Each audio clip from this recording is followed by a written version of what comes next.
Hi everyone, thanks for joining in. I'm excited to have Carly Lane joining me. Hi Carly. Hello, it's good to be back. Yeah, great to have you back and great to be talking to you again. A lot of you will know that Carly's been involved in our group a lot before, and I think most books we end up talking about when you have a new book out, which is really, really great and really often compared to some authors. Yes, it's yeah, keeping up with them is a drama. Yeah, remembering all the characters and what happened and Yeah. yeah. So for those who don't know Carly, just a little bit about Carly. So Carly lives on the beautiful mid-north coast of New South Wales and she's the proud mum of four children and an assortment of four-legged animals. Before becoming an author, Carly worked as a pathology collector and now after surviving three teenage children and with one more to go, she's confident she can add referee, hostage negotiator, law enforcer, peacekeeper, ruiner of social lives, driving instructor, and expert at silently counting to 10 to her resume. When she isn't at her keyboard, Carly can be found hanging out with her beloved horses and dogs and happily ignoring the housework, which I'm sure a lot of us can relate to. Carly writes rural and women's fiction set in small country towns, blending contemporary stories with historical heritage. She's passionate advocate for rural Australia with a focus on rural communities and current issues. And she's published 21 books with Allen and Unwin, and her latest book is Time After Time. And I can see you've got your copy there in the background. And Mhm. also, just want to mention for people watching, thanks to Alan and Unwin, if you ask a question during the Facebook Live, you'll have a chance to win a copy of Carly's book, Time After Time. So, thanks so much for joining us. Do you want to start off by telling us about Time After Time? Yeah, this one was another. I think I sort of haven't set one in a small little town for a little while. We've sort of gone all over the place in the last couple, but this one, I think what I wanted to do was have an issue that was a little bit different to start with, which is where we first meet Gran, who just announces she's getting divorced Mm, after a very long marriage. Um, and I think it was interesting just to sort of shake things up a little bit and to look at that generation that we don't often, I think, look at sometimes. It's just an accepted thing that they've always been, Nan and Pop or Gran and Granddad, and they've just sort of been the glue that holds the family together. And if something was to happen there, it would sort of have a ripple effect, I think, for a lot of things. So mm. it was sort of that's where I started, and then the rest sort of came into it a bit after that. Did you hear it? Like, I really loved Gran and just wondered when I was reading it. Did you hear about something happening like that? No, not really. No, it was more. I don't know. I think in the back of my mind, I've always had this. I think because I've had divorces, that I think when you look at things like that with the different generations and how different Mm, generations react to things, it was just a way of, I guess, shaking things up a bit. mm. And got a question from Belinda. She said she's just read Time After Time yesterday, and she wonders how much research you did into the fashion industry. More than I really wanted to be honest. I knew nothing really. Well, my nana tried Mm. to teach me to sew when I was a kid, and it was terrible, poor nan. And I've hated sewing ever since. So when it came to having a fashion thing through it, I didn't really think that through. I don't think too well, but I kind of tried to gloss over it a little bit in the first draft of it, and it wasn't until we got through edits that the editor said, "We'd really like to know more about the fashion industry," and I thought, "Oh, oh." I know nothing about the fashion industry. So there was some very quick studying and researching and watching far too many YouTubes about the life in a day of a beauty, I mean, a Mm, fashion guru. So mm, yes, there was a bit of research done there. mm. What gave you the inspiration to make that her career? I think I just really wanted something really different and Yeah. something that would really have to take her out of a small town. There's not a lot of things you can't do in rural Mm, Australia, really, and especially mm. nowadays with internet and working from home and stuff. But that was sort of one of the things that you really couldn't do it unless you moved somewhere. And I sort of wanted her to have to be taken out of that comfort zone. Yeah, yeah. And Rachel says, living on the New South Wales mid north coast, do you think this has been an inspiration for your stories being set in small country towns? It's one of them, definitely. Um, I mean, rural Australia sort of spreads all the way everywhere out of Mm, any rural, regional sized town. So, and I've lived in small rural towns all my life in different places. So, but yeah, I do. I have my own town to draw inspiration on, I guess. And actually, the book that won't be coming out till next year, I've just sent in, is going to be set in a small coastal rural town. So that's the first one of those I've done. So that'll oh, be a bit okay. interesting too. Yeah, yeah. Yeah. And Rachel also says it's amazing how many books you've written. I have to say, I'm always amazed with how you can churn out your books. She wonders how you get fresh new storylines. They usually creep up on you when you're right in the middle of one that you're Mm, doing. And I don't know, sometimes they do just come to you. It's just a little idea or something you've thought of, or something you've watched on TV and you've been thinking about and think, well, that was great, but what if something like this had happened instead? And I don't know, just the idea must sit in the back of your head and it just pops up whenever you're really busy, usually. mm. And can your writing keep up with your ideas? No, I don't think any writer can keep. I have a very big book that I jot things down if I can remember. And although if I do get a really sort of an idea that really excites me, I will put what I'm doing aside and at least write a chapter or two of it just to Oh, get a really? little You bit of a do? feel, Yeah, so that yeah. when I do go back to it, there's something started. So yeah. Mm, mm. Mhm. And just, yeah, we've got quite a few people watching, so just wanted to remind people again watching that thanks to Ellen and Unwin. If you do have a question for Carly, please type it in comments and I can read it out and you can have your chance to win your own copy of Time After Time. I've got a question from Vicky, well, a comment from Vicky. She says she loves all your books, Carly, and wonders how you keep up. Sorry, how do you keep coming up with ideas, and do you have a lot more to be revealed? I do. Mm. I do indeed. Yes, I'm sort of working about 3 books ahead now at the moment. Yeah. So yeah, they're still coming. Mm. Are you able to tell us some little hints of what's coming up? Well, the next book that the cover's actually just gone up. I don't know when, but I only found it yesterday. Mm.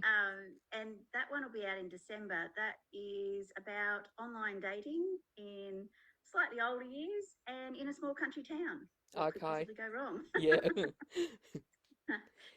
Yeah, so that one was really fun to write. It's got a lot of quite funny bits in it. It's a little bit more lighthearted in a lot of areas, so that's Mm. been a nice one to do. Mm. And what about character names and that? Do you try to avoid having the same names in different books? And if you do, how do you go about that? It's getting really hard actually at Yeah. the moment. It was good at the beginning. I could just use all the names I ever wanted to use on my own Mm. babies and ran out of babies to give them to. So that was fine. And now it's sort of getting to, oh, really love a name. It'll come to me really easy. And then I work out later that I've already used it somewhere. So Mm. I have tried to write them all down, but there's so many when you start looking back through the books trying to figure them out. So hopefully I don't double up on anywhere. Yeah, yeah. And Rachel says, being a busy mum to kids as well as your four-legged animals, how do you find time to start up your next book? Well, I'm pretty lucky because my 3 older ones are now out on their own, so I've only really got one at home now. Mm. And yeah, my writing schedule changed as they changed. When they were only all very little, it was during play school and where wiggles, I could sit down Mm. and watch. They could watch and I could write. Then it sort of progressed into when they went to school. I was writing during school hours, and yeah, now it's changed again to I write whenever now, so it's really good. Mm. And do you set goals for yourself in a day or in a week or? Anything Not like really. that? Guilt usually propels me forward on most occasions when I realise how long it's been since I have written. But because I do work ahead, which is what I have to do because I don't do pressure very well. Mm, It's not too bad as long as I just sort of keep an eye on it. I can sort of have the odd. Well, I do have grandkids now, so I tend to mm, have days where I do go without writing now, but mm. we make it up somehow the way. Mm. And Leani has a good question. She says, "Hi Carly, I love your stories. I always looking forward to the next one. What advice do you give to budding authors who want to start?" Just write your book down, write your story down. It doesn't matter if you think you're getting lost with it or you don't know what you're doing. Just write it all down, and then once you've got it written down, try and find people that can help you with it. Join a writers group, or there's heaps of online workshops and things like that. And if Mm, you've got your idea down, people can sort of help you craft it a little bit better. But it's harder if you haven't got something written down to start with. You sort of sit there and put it off and put it off. So I think mm, sit down and write it is the best mm, thing to do. mm. And I've got a couple of questions sort of around the similar thing. So Kim says, "Hi Carly, I love all your books. Are you a planner or a pantser?" And another Kim says, "Have you ever completely changed the direction of a story after starting up?" Yes, and yes, Mm, I am definitely not a planner, which does get me in a lot of trouble sometimes about two-thirds of the way through a book when nothing's matching up. mm, But yeah, I've just accepted that that's how crazy my writing is at the moment, and I just go with that. Somehow I don't know how it just ends up working. So mm, yeah, I mean, there's a little bit of planning involved in that. You sort of sometimes it helps to sit down and sort of write out the characters' names so you don't forget who they are and things like that, and sort of little notes on the manuscript itself. But mm, basically, I make it up as I go. Um, mm, and yeah, there have been times where, because of that, you get to a point where you suddenly think, actually, that's not going to work, and you might have to go back and change a few scenes or move things around a little bit, yeah. which is a bit. Mm, mm. But And anyway, I know you've got lots of loyal followers and a lot of readers that I'm sure you get feedback from. I'm interested to know, is there anything you could share with us that you might have heard from a reader contacting you that might have really surprised you or touched you? all the time that you get lovely things like that. A lot of the times it's when people have been in hospital or had something horrible happen to somebody and they're sitting in Mm, hospital with somebody, and it's just been lovely that they can say they've been able to escape whatever it is for a little while and read your books, mm, or even relating to some of the issues that are in some of the books. That's always lovely mm, that mm, yeah, people are connecting that way.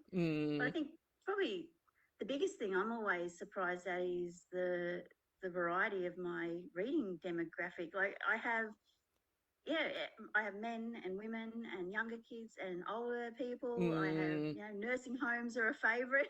It's mm, just, it's lovely that it can reach so many different people. I yeah. love it. Yeah. Mm, mm. And Rachel wonders if you base any characters on your family. um, I sometimes, but I do change their names. I think sometimes a lot of people I know influence certain characters, but yeah, we won't tell them that Yeah. though. And you have some of your feathery friends and furry friends as well in your books, don't you? I do, and I don't mind mentioning them because they usually deserve being put Yeah. into a book. uh, And Helen says, "Hi Carly, I've loved all your books, and now I've got one daughter-in-law to be really loving them too, and I'm loving her enthusiasm in reading them. Thank you." I love that we're we're gathering more to the dark side. Yeah. Awesome. And Amanda's got a good question. As you write, do you find yourself falling for the guy in the book? That's a great question, Amanda. It is, isn't it? I think you do a little bit because you, I guess, create this ideal guy that you would really Yeah, and if he's not doing the right thing, you can soon slap him into, Mm. submission and put him back on track again. Um, Probably a little bit. Yeah, yeah, I do miss them when they all finish. Yeah. And Liani says, which book do you have the most fun to write, or were you most excited to write? Ah, there's been a few for different reasons. This my Scotland book, I just loved writing that because I Mm, got to sort of revisit my whole trip. Basically, I just got to yeah. do the whole road trip that I did. There's been a few different ones. Any that have my Brumbies in it, I love doing that because the research lets me sit there and go back and read all about them and get lost in all that sort of stuff. So probably a lot of them, anything with the research side of it, the more the historical background books, they've always been really, um, I guess, fun in a way and exciting to write because you learn so much about what you're trying to research more than you really went on there to look at. So I Mm, really enjoy writing those too. mm. And Jessie says, are there 5 words that you can use to describe your writing process? God. Um, Chaotic, unorganized. um, I really don't think there are words to describe my writing process, and Mm, it's probably one of the reasons I've never done any kind of workshop things with it because I honestly don't know how I would stand in front of people with a straight face and tell them this is what you do or this is what mm, I do because I don't think they'd be able to follow along, quite frankly. But yeah, it it is crazy, but somehow it works. And I think if I look at it too closely and try to pick it apart, I'm really scared that it'll all fall apart on me. mm. And Anne says, do you still write the Operation series? I haven't, that was one of my original. It was actually my original my books I wrote, and I still Mm, love them so much. I haven't, but I have been toying now and again with an idea of doing like a little novella thing, like a Christmas theme thing or something, just to sort of bring them all back into it again. But mm. I just haven't got time at the moment. But no, I do love that series. Yeah, Yeah. yeah. And what about reading yourself? Is there anything you might have read lately you want to recommend to us? Or no I time for actually reading? haven't read anything lately. I was actually thinking about that question today because I know you answer it, and I say the same thing every time that I've been too busy. But I have been noticing when I go through the book sections that there is so many good ones out there at the Yeah. moment. It's just you're spoiled for choice, and Mm, I read quite widely when I do read. It can be anything from crime to chick lit to women's fiction, anything really. It depends what mm, sort of mood I'm in. And I'm often, yeah, I do often buy a lot of books and just think, I'll get to these one day. mm, Haven't quite mm. done that yet. Yeah. And is there an author that you could say that maybe inspired you to maybe start writing? I don't know if it's any one. When I first started writing, I was reading, devouring Mills and Boon by the plastic, you know, grocery bag full because I'd go in secondhand shops and buy them when I Mm. was young and broke. And that was sort of, I guess, my first inkling that if I was going to write, I sort of knew I wanted to do something with a bit of romance, a bit of suspense, a bit of something in it. And it sort of over the years went into different areas. I think I remember Outlander when I was given, or Cross Stitches, it was called when we first got it here. That was the first time I'd really decided, I really noticed, I guess, how someone wrote, especially a male character. The Jamie Mm, character in that mm, was one that I hadn't read for ever, I don't think. And I really remember taking notice of how she was sort of bringing that character to life. And I think I did try to apply that then when I started writing, um, just with, yeah, I think that was the first time I really took notice as a writer more so than a reader, even though I wasn't mm, really a writer back then at that time. mm, It really stuck out. So probably picking up on what I was reading at the time helped. mm, mm. And Amanda's got a great comment. She says, what I love now is there are so many women authors. When she was a teenager, they seemed to all just be males and overseas. So yeah, I Yeah, think yeah, it's that's been a lovely mm, swing that way, hasn't it? mm, I think yeah, it's great. I think it's um, it would be interesting to see what the statistics were. We probably nearly out outnumber them almost. If you look Mm, at the shelves at the moment, there's a great deal of female more so than male, but mm, we've still got our good male ones coming through too, which are handy. I think it's good. mm.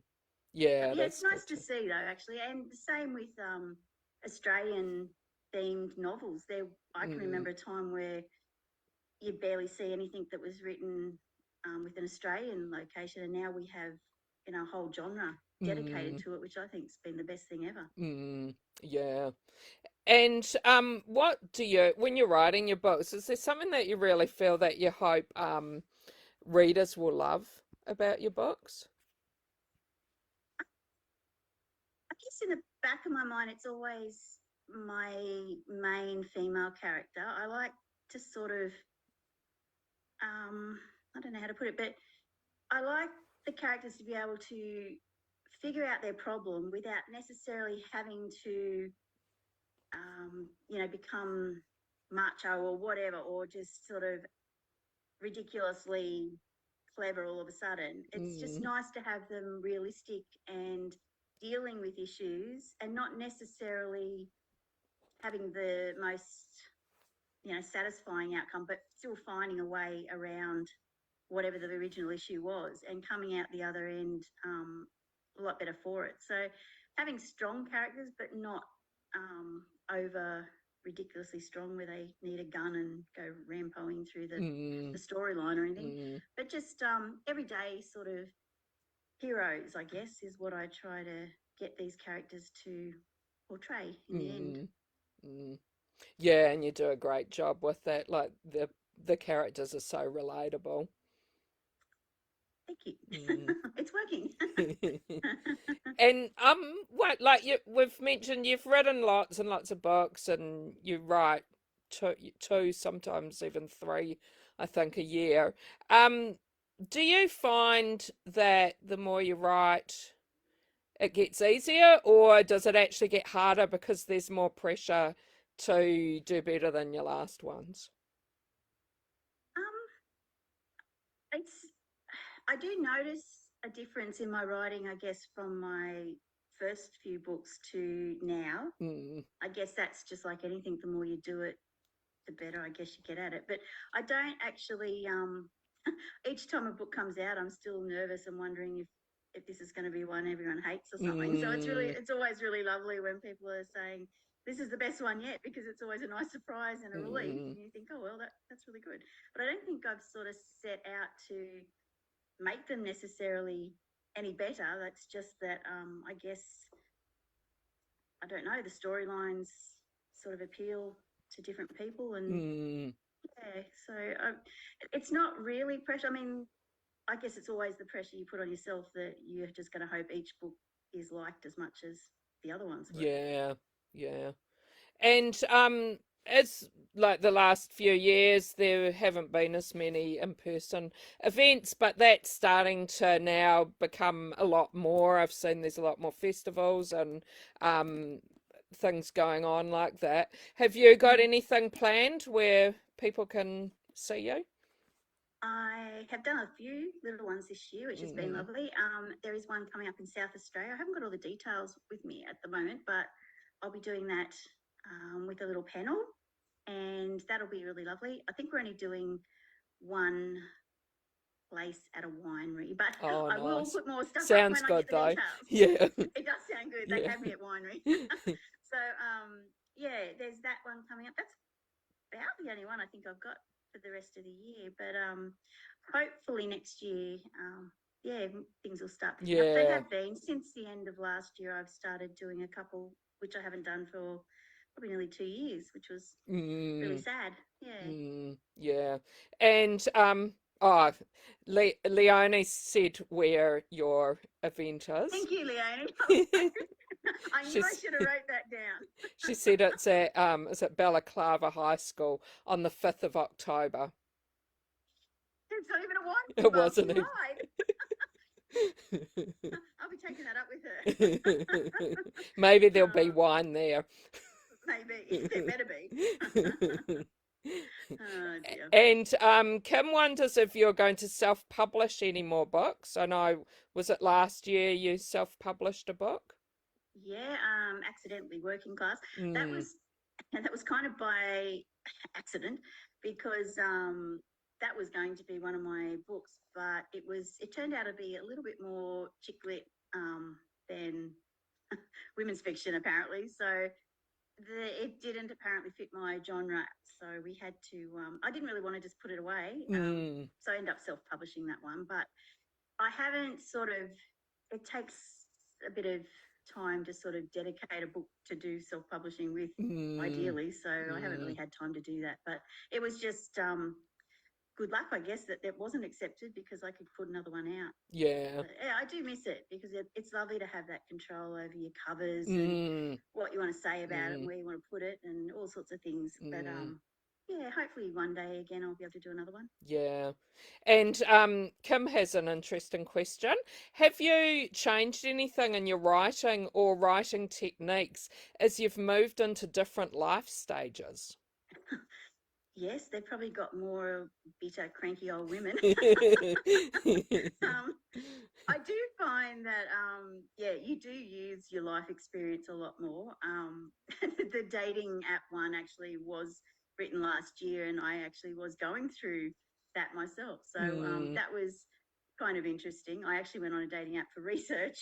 And yes, that was, yeah, quite an eye-opening experience. So I can it, imagine. it is sort of, yeah, it's, yeah, it's a scary world out there. But Mm, you know, you do use your life experience, and I think as you go, I do remember when I first came into it with North Star. That was I had a teenager for the first time, and that was like a shock to the system too. So I think mm, writing about that was also that part of my life. mm, Um, yeah. So now it's on to the downhill run side of life. mm. And have you found that you have a favourite part of your writing journey? It's when you first get the idea and it's all flowing. That's really exciting. Mm, Writing the end's even better.